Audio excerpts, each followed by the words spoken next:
প্রভাত বাবু। মনে আছে আপনার? ভেবেছিলাম এখন আর হয়তো কেউ মনে রাখে না। আচ্ছা, থ্যাংক ইউ জ্ঞান। সত্যি কথা বলতে কি,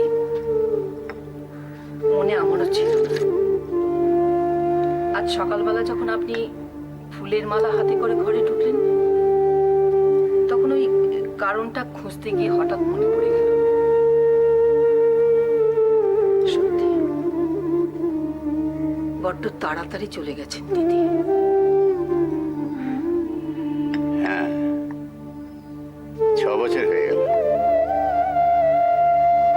মাঝে মাঝে বুঝলেন বেয়ান,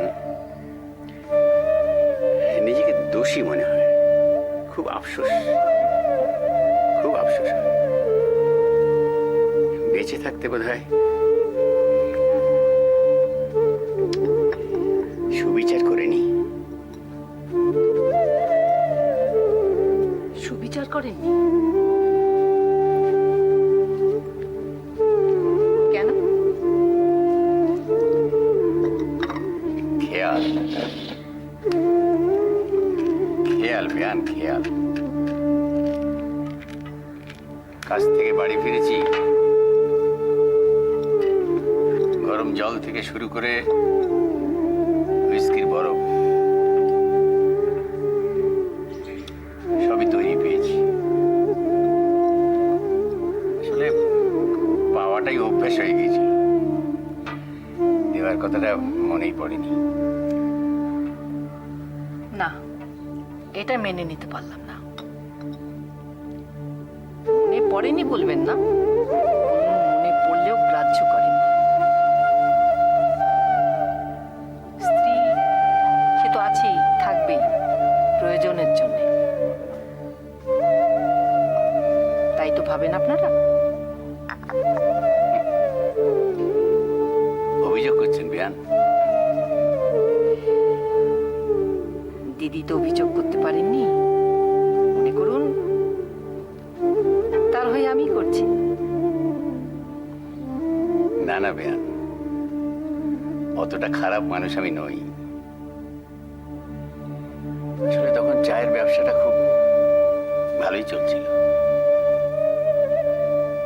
কাজে মেতেছিলাম, নেশায় বুঁদ হয়েছিলাম বলতে পারেন। হ্যাঁ বেয়ান, কাজের নেশা মদের নেশা থেকে কম মাতাল করে না। আপনার বোধহয় মনে আছে, আমরা একবার আপনাদের ওখানে গিয়েছিলাম। তখন আদিত্যর বাবাও বেঁচে ছিলেন। আপনি তো সারাদিন চা বাগানে নিজের কাজ নিয়ে ব্যস্ত থাকতেন, কিন্তু দিদি, উনি যে কত যত্ন করেছিলেন আমাদের। মনে হয়েছিল কোথাকার কোন রাজা রানী ওনার বাড়িতে অতিথি হয়ে এসেছেন। বড় ভালো মানুষ ছিলেন দিদি। আমি যতদিন বেঁচে থাকবো তার এই যত্ন আদরের কথা কোনোদিন ভুলবো না। তখনকার দিনগুলো বেয়ান অন্যরকম ছিল, অন্যরকম। আপনি মানুষটাও তখন অন্যরকম ছিলেন, এত জেদি একগুঁয়ে অবুঝ ছিলেন না।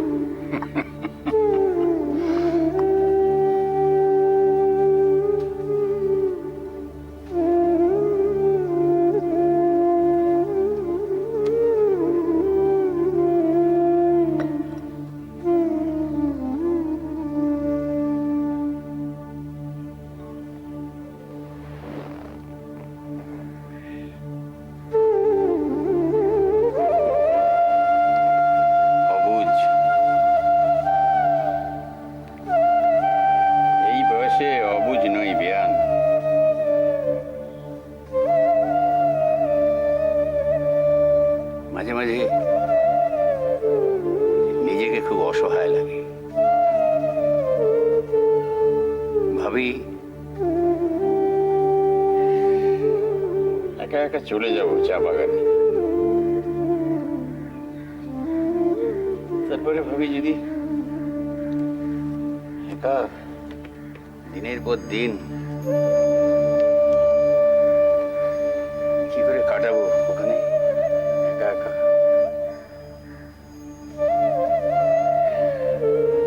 হঠাৎ যদি মরে যাই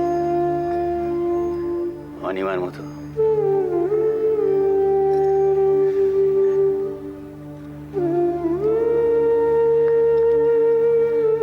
মরতে আমার বড় ভয় হয় বেয়ান।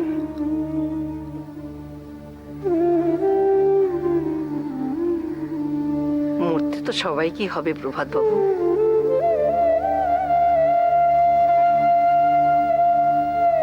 আমরা তো প্রায় ফুরিয়ে এসেছি, আর কদিন। সেই তো, এইসব ভুলে থাকার জন্যই তো সবই জানি, সবই বুঝি, বুঝেও আমাদের বাড়িতে জানেন তো প্রভাত বাবু, মানে কিছু কিছু ব্যাপারে খুব রেস্ট্রিকশন ছিল। আদিত্যর বাবা জীবনে কখনো নেশা করেননি, রামকৃষ্ণদেবের ভক্ত ছিলেন। লেখালেখি, পড়াশুনো এইসব নিয়ে ব্যস্ত থাকতেন। আদিত্যর ওই জন্যই আপত্তি। রাইট, রাইট ইউ আর।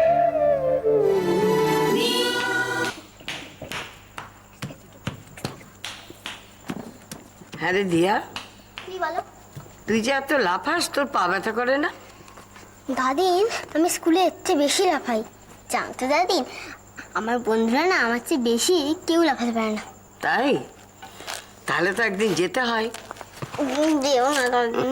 ঠিক আছে, আমি তো এখন বই পড়ছি মা, তুমি একটু খেলা করো, পরে তোমার সঙ্গে গল্প করবো। পারে, তুমিই তো কথা বললে। উফ, বড্ড ভিড় ছিল আজকে বাজারে। খুব ভিড় না? মাছ পেয়েছো বৌমা? না মা, ভালো মাছ পেলাম না, তাই চিকেন নিয়ে এসেছি। চিকেন তো বাইরে রোজই খায়, একটু মাছ না হলে ভাত খাবে কি করে? কি করবো মা, বড় মাছ ভালো ছিল না বাজারে। আর আপনি তো জানেন আপনার ছেলে ছোট মাছ খেতে চায় না।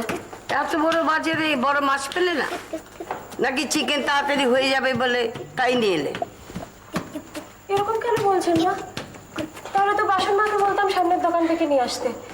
আমি কেন রোদ্দুরে তেতে করে নিয়ে আসতাম বলুন তো? ওই তো তোমার এক দোষ, কিছু বললে একেবারে ফোঁস করে ওঠো। আমি ফোঁস করে কোথায় উঠলাম মা? শুধু বললাম যে আমার আজকে কিছু করার ছিল না, তাই। আমার অন্যায় হয়েছে বৌমা, তোমাদের সংসার, তোমরা যা ভালো বুঝবে তাই করবে। আচ্ছা মা, এরকম করে কেন বলেন বলুন তো আপনি? আপনাকে না জিজ্ঞেস করে, আপনার অনুমতি না নিয়ে আমি কখনো কিছু করি বলুন তো? আচ্ছা দাদি, কিচ্ছু তো করি না তাও। আচ্ছা দাদি, তুমি মাকে বকছো কেন? মা তো তোমাকে সরি বলেছে। দেখলে বৌমা, দেখো দেখো, ওইটুকু দুধের মেয়ে, সেও বুঝেছে যে আমার কথা বলা চলে না।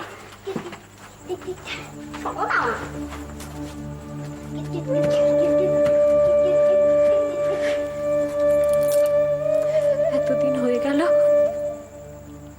একটা দিনের জন্য কারো সহানুভূতি পেলাম না। না মায়ের, না ছেলের, একটা দিনের জন্য পেলাম না। আর ভালো লাগে না। মা, ও মা, তুমি কাঁদছো কেন মা? না মা, কাঁদিনি আমি। বললেই হবে তুমি কাঁদোনি?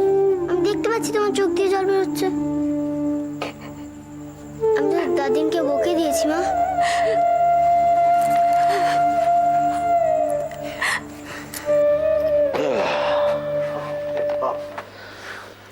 তাড়াতাড়ি চলে এলে? একটু শরীরটা আজকে খারাপ, বুঝলে? কি হয়েছে? না সেরকম কিছু না, ওই আর কি গাটা একটু ম্যাচ ম্যাচ করছে। তাই বলো? তোমার মতো ঘর কোনো লোক আর দুটো দেখিনি বাবা। 8:30 বাজলো না বাজলো চলে এলে দোকানের পাট তুলে। দোকানটা খুলে রাখার আইন হচ্ছে সন্ধে 7টা পর্যন্ত, বুঝেছো? তবুও তো আমি সে 8টা 8:30 অবধি খুলে রাখি। আইনের ধ্বজাধারী একেবারে। তোমার আসল কথা হচ্ছে মৌজ করে কতক্ষণ এসে এখানে টিভির সামনে বসবে, আর বাজে বকো না তো। গৌরব কই? পড়তে গেছে। কটা বাজে? কি কি এতক্ষণ পড়ছে? এইটুকু বাচ্চা ছেলে এত কি পড়াশোনা কিছু বুঝি না। এই দেখো, এসব কথা আমাকে বলছো বলো, ছেলের সামনে একদম বলবে না বলে দিচ্ছি। কম্পিটিশনের যুগ, আমি চাইবো আমার ছেলে সবার মধ্যে সেরা হোক। কম্পিটিশনের যুগ। এই বাড়ি আসার সময় যে এই যে তোমার দিদিমণির মতো জ্ঞান দান শুরু হয়ে যায় না, ভালো লাগে না। যাও ফালতু কথা বাদ দিয়ে যাও তো, চা করো।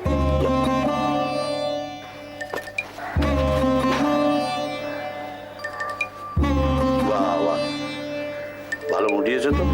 কি? না কিছু না, বলছি যে চেহারা খুব খারাপ লাগছে। নজর টজর পড়লো নাকি কারো? আজ কি বার?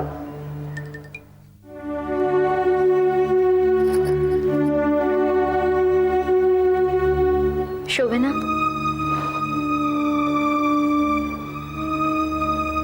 কি হয়েছে?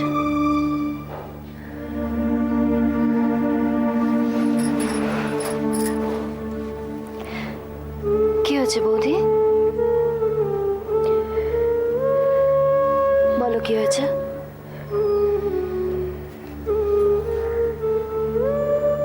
কিছু না, তুই শুতে যান, আমার ভাল লাগছে না।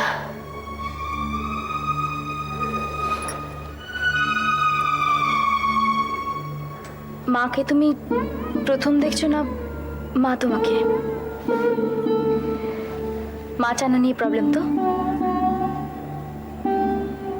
দিয়া আমাকে বলেছে অফিস থেকে আসতে না আসতেই অনেক নালিশ করেছো। বড্ড পাকা হয়ে যাচ্ছে মেয়েটা। না, ওর কোনো দোষ নেই, ও তো বাচ্চা, ওর সামনেই তো সবকিছু হচ্ছে। বলো,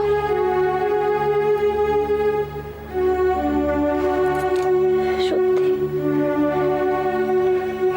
আমারই দোষ।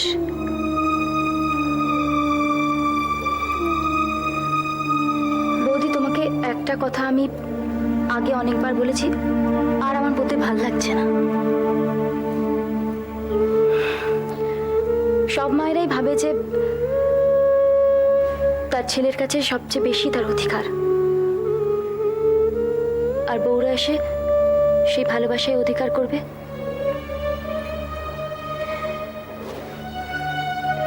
এটা নিয়ে তুমি ভাবো কেন আমি বুঝতে পারি না।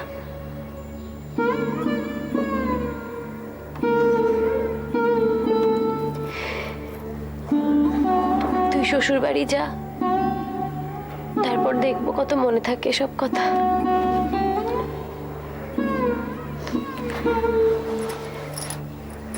তুমি আমাকে কখনো শ্বশুর বাড়ি, শাশুড়ি এগুলো নিয়ে ভাবতে দেখেছো?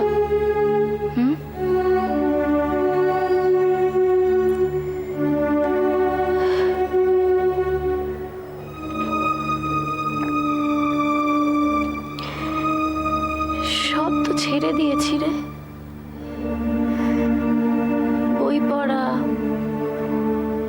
বেড়াতে যাওয়া, থিয়েটার দেখা, গান। গান তো আমার প্রাণ ছিল, তাও ছেড়ে দিয়েছি।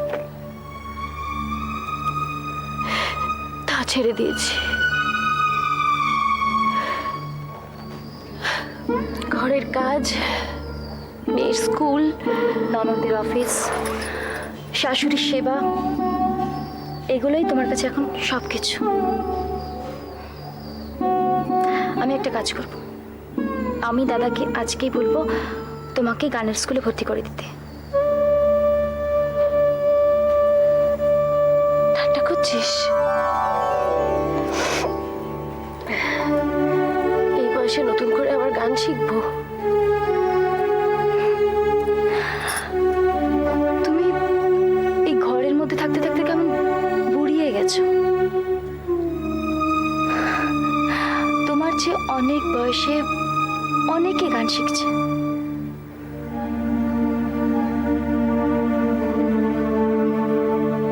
সত্যি যদি পারতাম।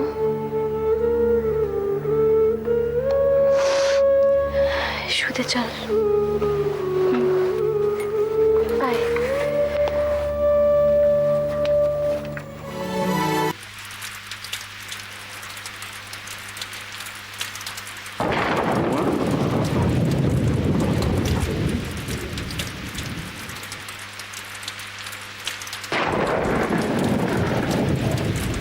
বৌমা,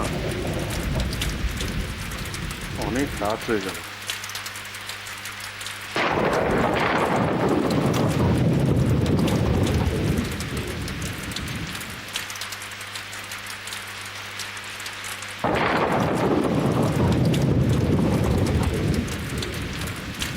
ওগুলো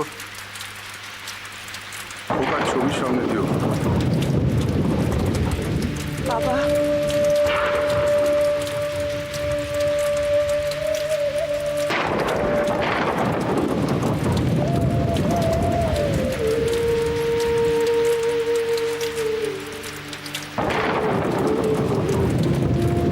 আপনার মনে আছে? হ্যাঁ, মনে আছে।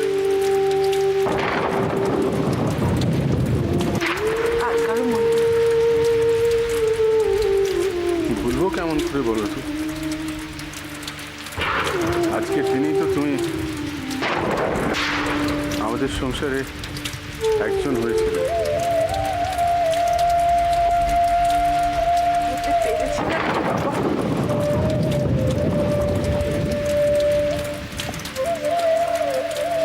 বৌমা, কি বলছো কি তুমি? হ্যাঁ, বাবা, আমি একটুকু বলতে পারছি। সেই দিন থেকে আজ অব্দি আমি অনেক চেষ্টা করেছি।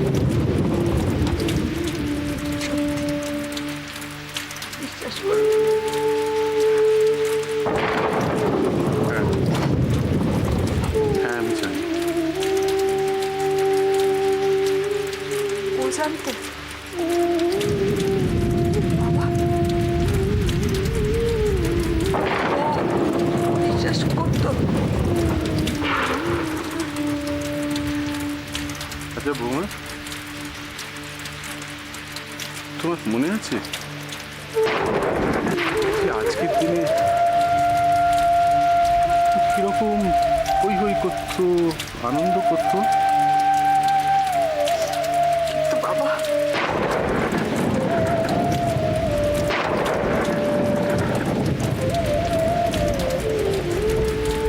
বাবা, তাহলে কেন? কেন এভাবে?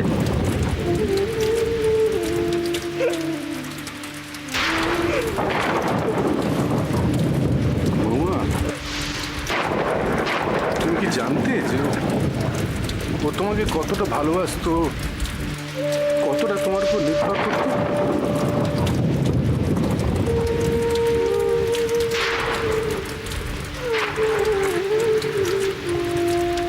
বৃষ্টি বেড়েছে, যাও